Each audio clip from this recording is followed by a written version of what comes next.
Hi everybody, welcome back to Collecting Canadian Cavalry and Armour. In today's episode, we're going to crack open the archives here and take a look at some of the paper stuff that goes along with collecting. You can kind of move the stuff into different categories. Okay, we've got, like invitations to mess dinners, parades, that kind of stuff. Uh, you've got old photos, from the guys training, from the tanks, from all this stuff, reunion stuff. Then you get a lot of stuff that comes out of newspapers. Those are kind of cool because, again, you get a chance to see the guys training, and you also get to see how the uniforms were worn, the equipment they were using, that type of thing. And you'll have to excuse my dollar store glasses. I get them from the dollar store because I always lose or break these stupid things, so no sense spending a fortune on them. But I do need to see. And some of the cool stuff that you can find when you start looking around. We started talking about reunions and stuff. Here's from the mess dinner in 1986. We had talked about that at the last episode, the St. Patrick's Day episode. But we have that kind of stuff. We've got, this is kind of neat. The invitation to the presentation of the original guidon that the Windsor Regiment had. So we have the guide and the ticket that gets you in. Almost as good as Willy Wonka's. Anyway, back then we had the Honorable W. Earl Rowe, who was Lieutenant Governor of Ontario, and we got our new one. If you guys paid attention to what was behind me in the last episode, that's a miniature of the guidon with the Afghanistan Battle Honor. That was presented by the Lieutenant Governor of Ontario this time around too. So it's kind of cool how it comes full circle. But yeah, in here, you start looking at stuff, start collecting old photos, and we'll do some close-ups of this stuff, in a moment or two. We talked about newspaper articles. Lots of newspaper articles. Okay, this the good stuff. We have, we talk about the militia's role, new high-tech equipment, women in the forces, all good stuff. And again, this is I guess part and parcel of the disease of collecting. You have all kinds of stuff. Here's a nice program from 1991, past commanding officers inspection, with more paper stuck in there. I tell you guys, it's paper everywhere. But this is all valuable stuff, when you're going to collect, because in with all this paper stuff and that, you get a chance to see some really cool old photos, of the guys training, the guys. This stuff was done when the guys were overseas in Britain. One thing that's interesting that you'll notice that in this one here, they've blacked out the cap badges. You can't tell what regiment the guys are from. Don't want the Germans to find out that the guys from Essex, from the Essex tank, are putting together vehicles in England. Some of the other cool stuff that you can pick up, right? Little postcards. Got a neat little postcard here. Stuck, boys. Yeah, and we forgot to bring the can opener. Supposed to be, I think, a little Valentine tank. And again, we have a cool picture of a Sherman with the flail. This is all neat armored stuff, that you can pick up and collect. And like I said, we'll have some closer looks at some of this other stuff. Talking about mess dinners. This one is from A33 Canadian Armored Corps Training Establishment. And this is the Christmas and New Year mess dinner, 1944-45. So it's kind of cool. We've got all the stuff inside, right? Nice old mess dinner invitation. And here we have a nice Christmas card from the tank school. And inside, there's General Worthington's grave. God rest his soul.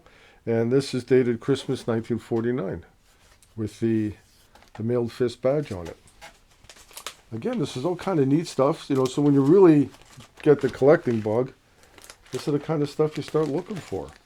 We've got stuff from Task Force Afghanistan in here. We've got, some pictures of the guys training in the old tanks. Now, one thing that we were able to come across for the collectors of Windsor Regiment stuff, I think everybody should, but that's okay. That's I might be a little biased. Look at this stuff. Stuff everywhere. No wonder my supportive wife gets... Well, she doesn't really get upset. She just probably wishes I had less stuff. Now, we'll take a closer look at this stuff. I know. What a mess. But we start talking about the badges. Okay? Now, in here, we've got some of the sketches of the first Essex tank badges. Okay? You can see here the original brass shoulder title was... Sorry. You can see the original brass shoulder title said Essex RT for Regiment Tank. It was changed, and you can see how it was changed here to put the one that we the short form to Regiment Tank underneath. And here you can see the idea for the button that was never produced. Okay, we can come in here. There's the official sketch for the brass shoulder titles. We looked at those when we did the khaki uniform. Now, something else is very interesting. We remember that the Windsor Regiment, the Essex Regiment Tank became the Windsor Regiment in the late 40s. So, here's an idea for the new Windsor Regiment badge. It's just like the Essex Tank, different naming. But somebody said, hey, why don't we change the badge completely? And here is the sketch for the Windsor Regiment badge with the King's Crown, the Tudor Crown. Now, by the time they got this stuff moving around, the King had passed away, and the Queen ascended the throne. So everything had to be redone. And here are the sketches for the new badge. Now, I would imagine now that King Charles has ascended the throne, maybe they'll decide to change it around. We've got to find that out, and they've got to go talk to the CO about that. But again, guys, like this paper stuff, it can really be fascinating. Absolutely. We, you pick up stuff like, this book, 50 Years of Armour, and with all kinds of pictures, talks about all the regiments, the guidons at the time. Fantastic stuff. And there's old Worthington on the back. The visionary, the father of the Armored Corps.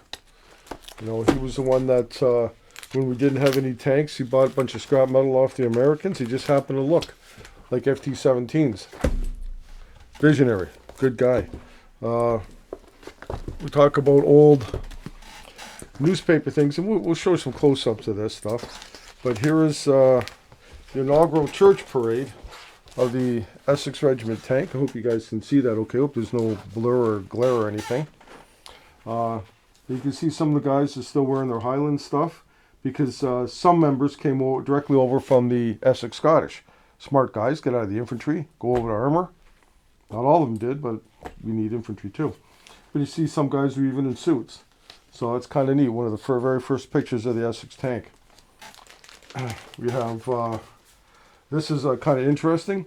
The guys had some leave. When they finished training in Dundurn, they came home to Windsor. Here's their parade. And they said 9 months after the guys came home for the pre-deployment leave, we had a bit of a baby boom here in Windsor. Soldiers will be soldiers. Lots of other stuff. Mess dinners from, from Borden, where the tank school was.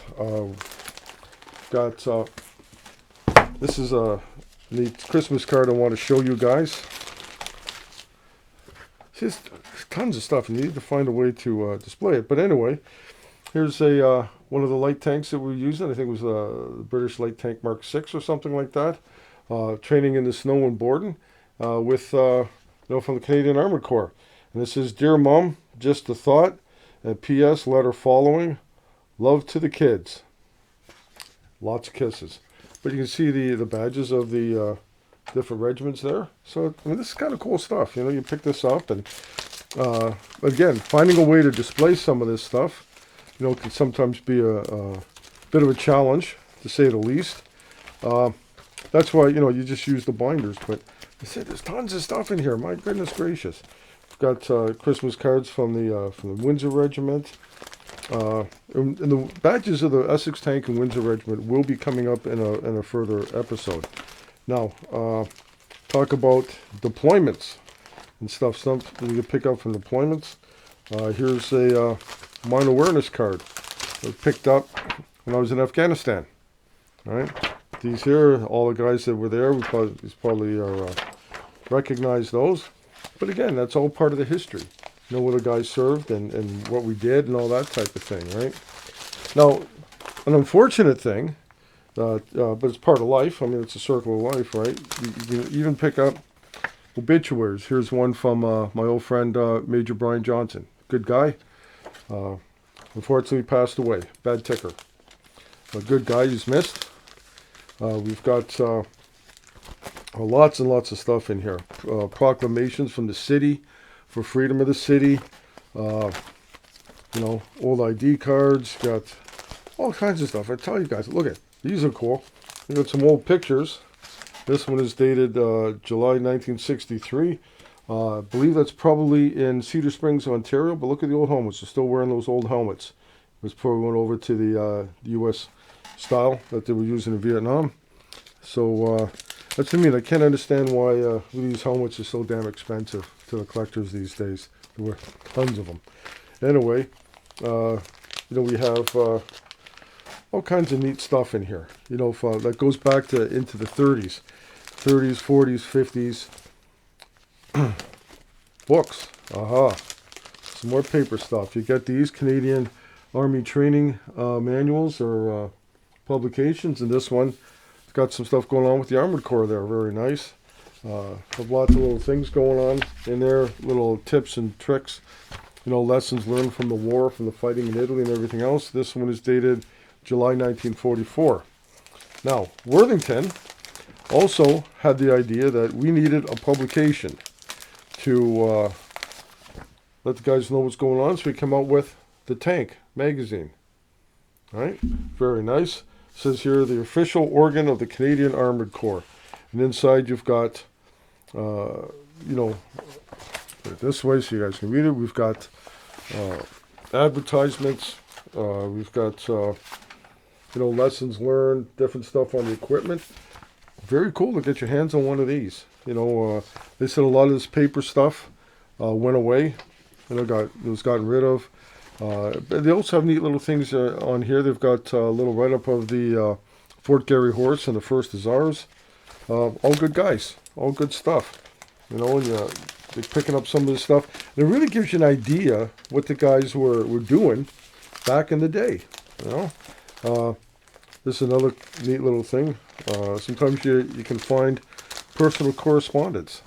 You know, and this is neat because it's got some old Canadian Armored Corps, or just sorry, Canadian Armored Corps letterhead, which is really neat. I'll have that deciphered in sometime in the future. But again, personal stuff. I mean, the guys actually sat down and wrote this stuff. You know, so it's do you really need it for, you know, if you're a badge collector? No, but when you get carried away with something, that's what you get, right?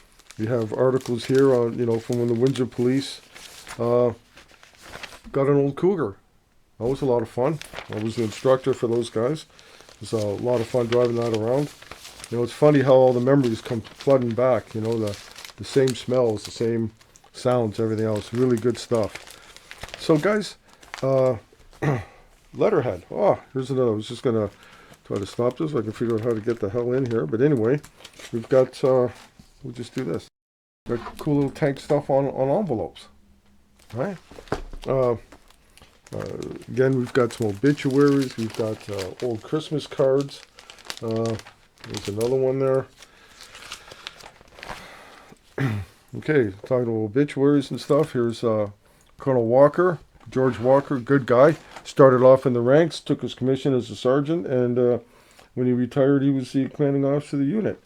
And there's another fellow here, Tommy Irving, became the RSM, excuse me, and wound up as the Sergeant Major of Windsor Militia District way back in the early days. Dedication memorials, everything, guys. The paperwork stuff, fantastic. You know, you see sometimes period photos of when the guys were serving, what they were doing. It just adds to the story, because that's a lot of that collecting stuff. You're adding to the story. Sometimes you even get articles in magazines, local magazines.